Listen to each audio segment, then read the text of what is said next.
Pleasanton's Castlewood Country Club has all the facilities you'd expect: golf courses, racket courts and swimming pools, and of course a spacious clubhouse suitable for gala events. But the club also looks back to a distinguished past. We begin this story with mining magnate and aspiring politician George Hearst, who bought extensive property southeast of Pleasanton in the 1880s. Hearst bred racehorses as a hobby and sought to use this new ranch as a place for raising and training them. But Hearst died in 1891, leaving his multi-million-dollar estate to his widow, Phoebe Apperson Hearst, who had already begun to make her mark as a philanthropist. Selling the racehorses, she paid little attention to the Pleasanton ranch at first. However, her son, William Randolph, already famous as a newspaper publisher, saw potential in the place. He engaged architect A.C. Schweinfurth to design a getaway home on the property.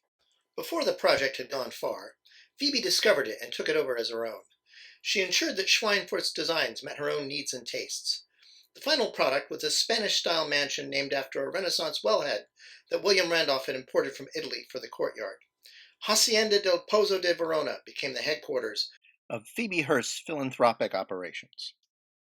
As the years went on, Phoebe added various new buildings and additions, including a guest house for her son and other visitors, as well as a kennel complex that today serves as a private residence. Some of this work she commissioned from a young Julia Morgan, just then starting her rise to architectural fame. The hacienda had its own stop on the Western Pacific Line for the convenience of Mrs. Hearst's guests, and there were many, many guests. For several years running, she brought the graduating seniors of the University of California in to celebrate.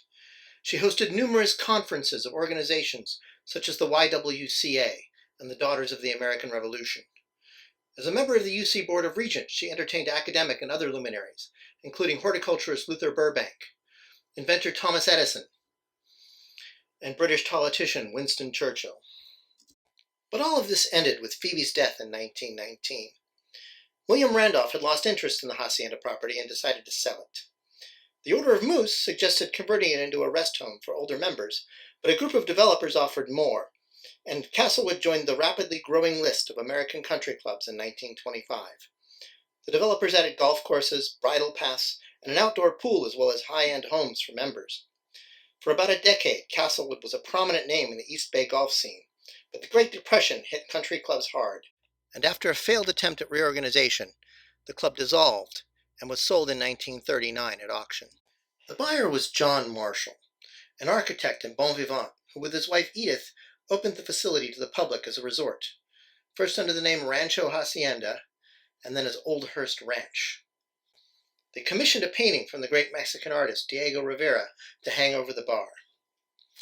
In 1952, the Marshalls sold the resort and retired to a 10-acre estate they carved out of the property, while remaining very active members. The new owners revived Castlewood Country Club for a new generation of upper-middle-class members, service club fundraisers, and other events. Unfortunately, on the night of August 24, 1969, an electrical fire broke out in an unoccupied wing of the clubhouse.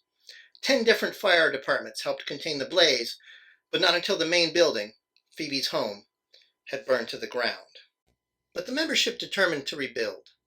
The Oakland firm of Ratcliffe, Slama, and Cadwallader furnished a design that paid respect to the old hacienda while serving contemporary needs.